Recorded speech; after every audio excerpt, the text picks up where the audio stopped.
Welcome to the Spirit of Work solo episodes of the Culture and Leadership Connections podcast. If you long to see happier and more humane workplaces and want to reflect on how that could happen, you are in the right place. These monthly solo episodes are based on my book, The Spirit of Work, Timeless Wisdom, Current Realities. The book was written from three complementary sources of knowledge. 1, the sacred writings of the world's spiritual traditions. 2, scientific developments on human behavior and well-being in the workplace. And 3, insightful experiences from business, my clients, and my own work. In each episode, I elaborate on one of the ideas from the book and ask questions to help us all think more holistically about work. Join me as we combine the wisdom of the past and the reading of our current realities to build the future of work. And now for today's episode.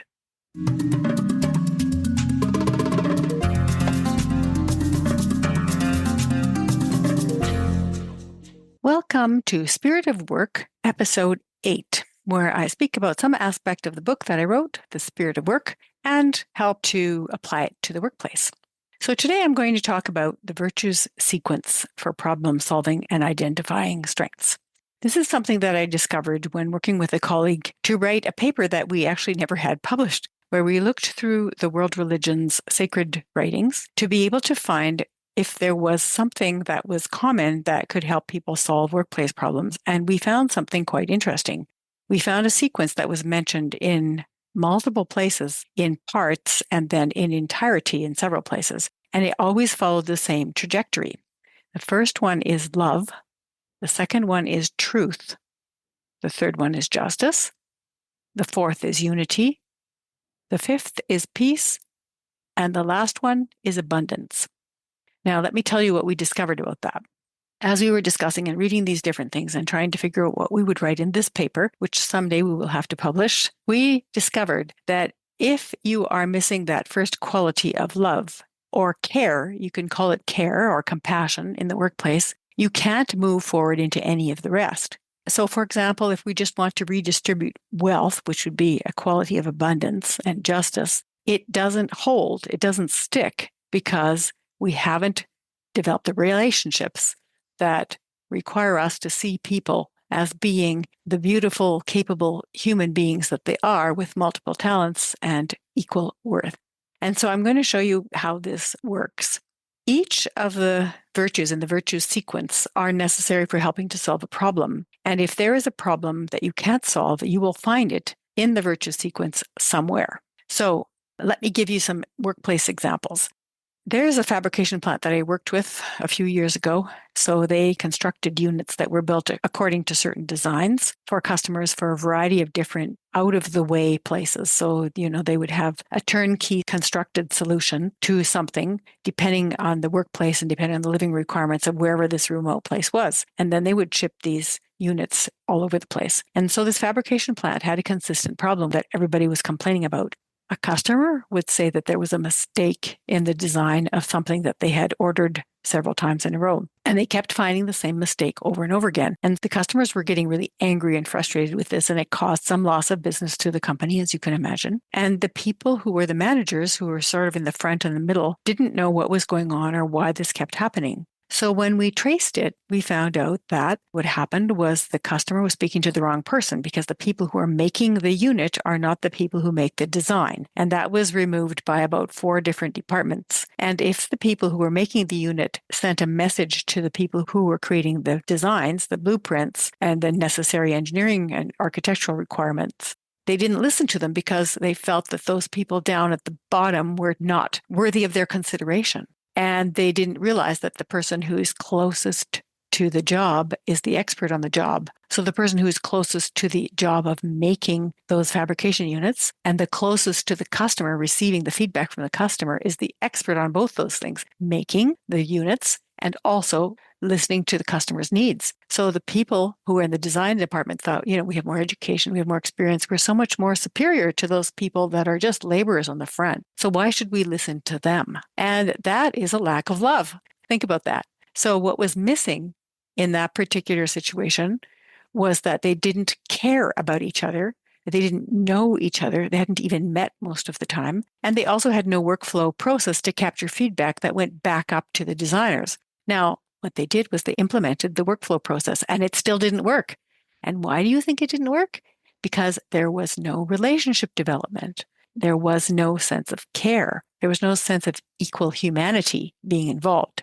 So what was missing was that the people in the design department and the people in the fabrication operations department needed to sit down and talk together and probably include the customer in that, which takes me to the justice quotient, which is bring everybody who's involved into the room at the same time. I'll talk more about that later, but that's one of the things that's necessary if you want to get to justice. You can't make decisions on behalf of people that are not there. And so because none of them were there in the room, they were making decisions based on assumptions, and incorrect data is inevitably wrong. So they had incorrect data. They had a workflow process that they were not using because they didn't have any relationships with each other and did not see each other as all being equally human. Okay.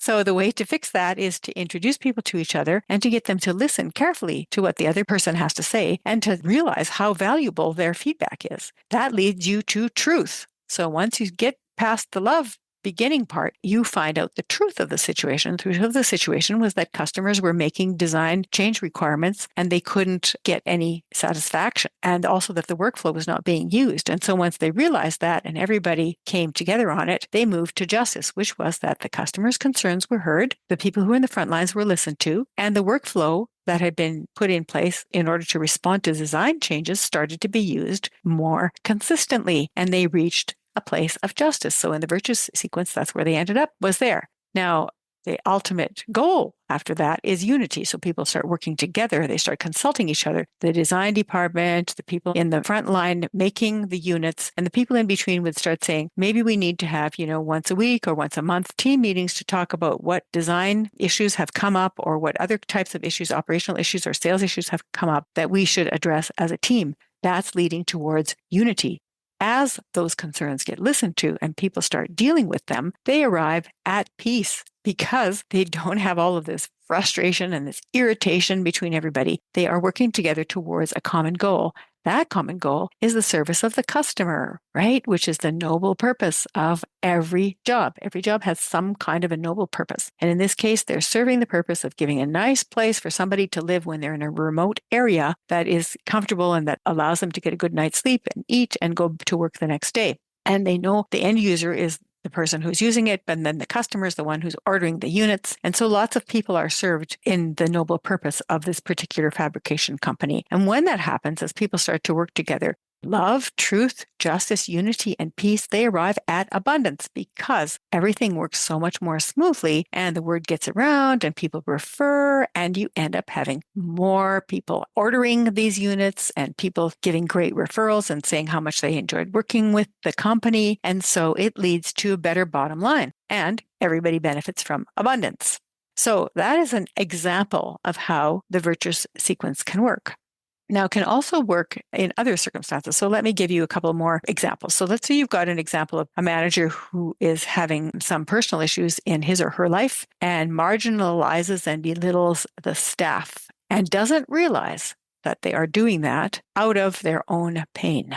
So the staff then feels that they have lost competence. They don't believe that they are good and competent people, which is what the adult ego is based on. And so they start to fear the manager and they fear each other and they close the doors and they don't communicate. And all of those things happen as a result of the manager not being able to face up to his or her own issues and speaking to them. Instead, they get deflected onto the work team. I'm sure you've experienced this because I don't know anyone who hasn't experienced that at some point, either in the family, at work, or both. And so if we want to use the virtuous sequence to think about addressing this problem, what's missing is truth. The manager is not telling himself or herself the truth about why this irritation and this blame is coming up. It's because of the personal issues in their own lives. And when you are not getting your own needs met, what happens is you just take it out on other people and you reenact the trauma because it makes you feel momentarily better to undermine and disqualify other people.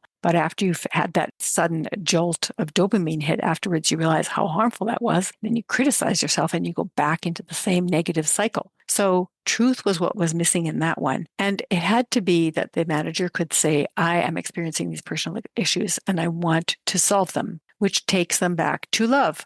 Who is being affected? How am I feeling unloved? what is the situation here at home that is affecting the way I'm working with people at work? And how can I see those people on my team as being human beings worthy of my respect and a dignified treatment? All of that, then it's where most workplace problems are, is they're stuck in between love and truth and justice on the bottom of the virtues sequence.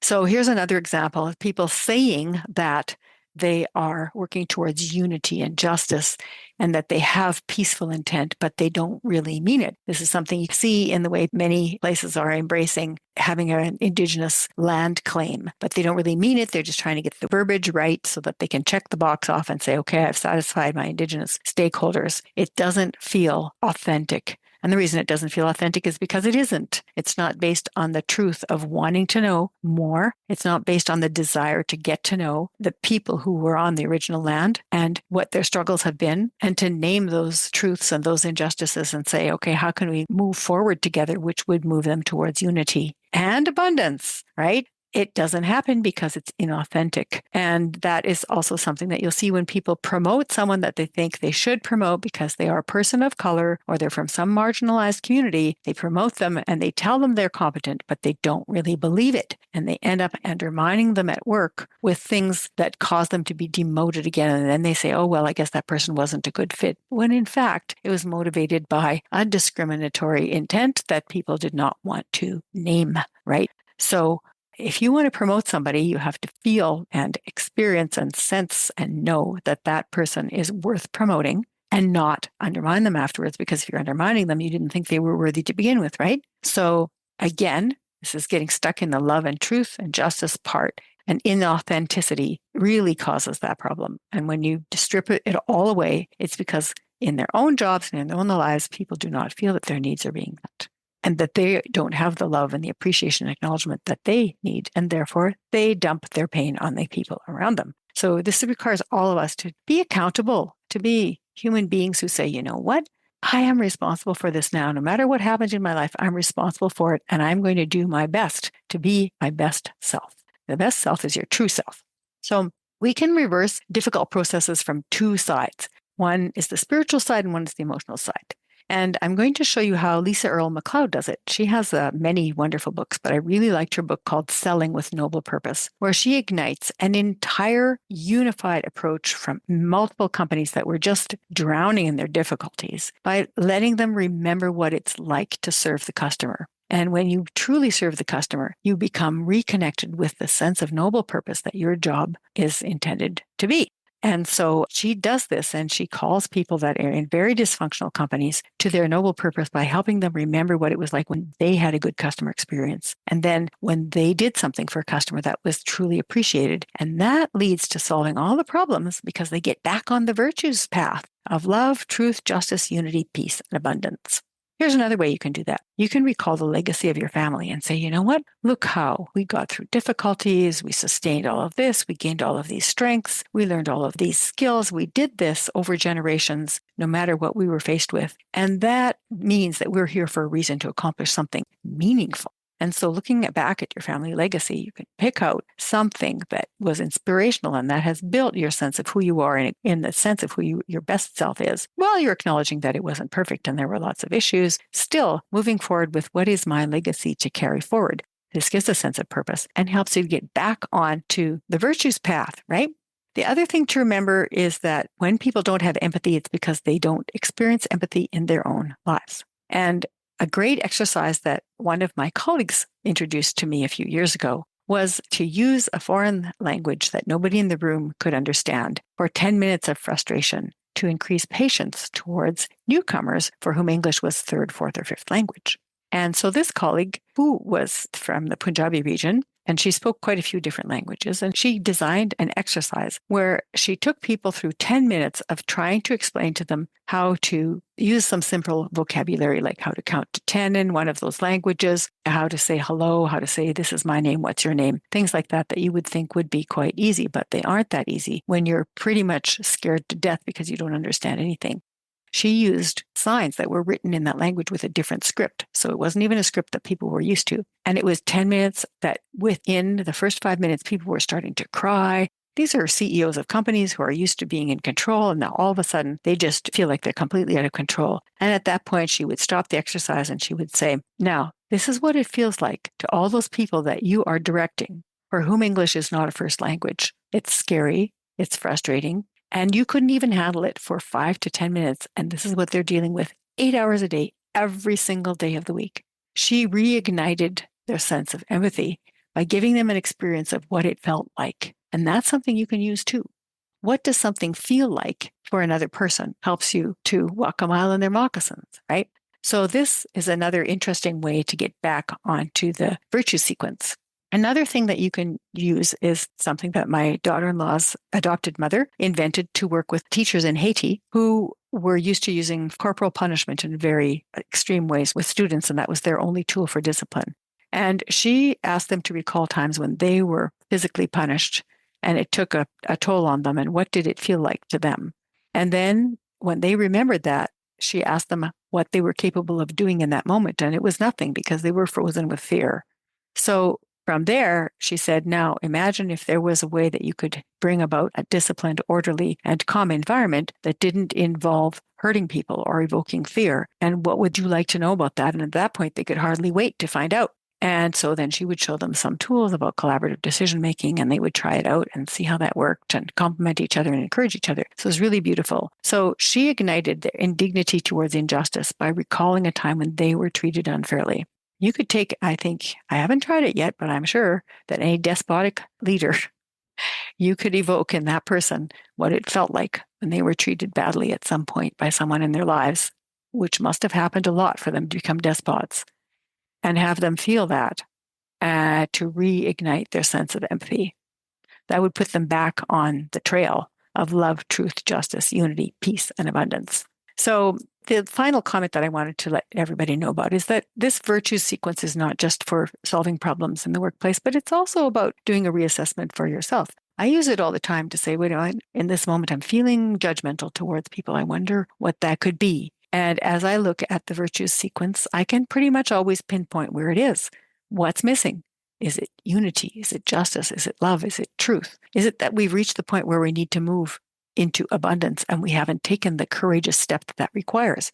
I don't know. I just have to ask myself that question. So it helps me to bring myself to account, to recognize the places where I've done well in the virtue sequence that day and where I can move forward the next day. And it also helps me to recognize what emotional and physical needs I may have that are not being met. Maybe I'm sleepy or hungry, or I haven't had enough social interaction or playtime, which often happens to adults. And so then that ends up making me feel more judgmental and irritated towards other people. So I hope this was useful. Just as a note of acknowledgement, it is not easy to practice the virtues because we are not used to it. We're encouraged in the society around us to criticize, to polarize, to judge, and to take pride in how we can beat other people down. And that means we've become quite well accustomed to practicing vice instead of virtue.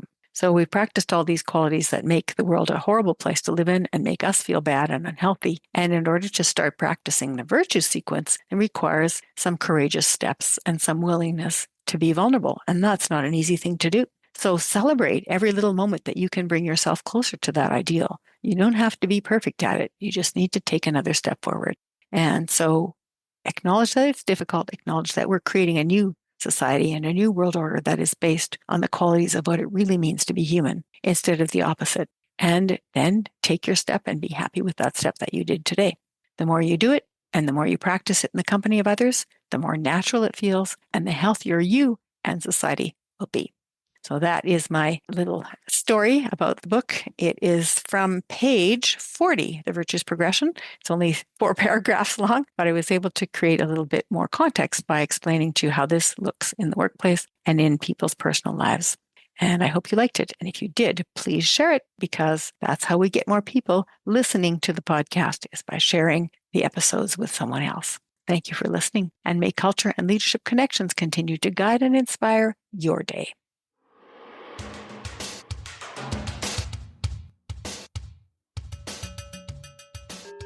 Newsflash. Listeners can now interact with Culture and Leadership Connections podcast by leaving a voice or text message on Fan List. It is a fun and quick way to let me know what you liked, ask a question, or leave a suggestion. I will feature some of the voice messages on upcoming episodes. You might be surprised to hear your own voice, but only if you leave a message, of course. So to leave your personal message or your question, go to shiftworkplace.com/podcast and click on the fan list link to leave it. I can hardly wait to hear what you have to say.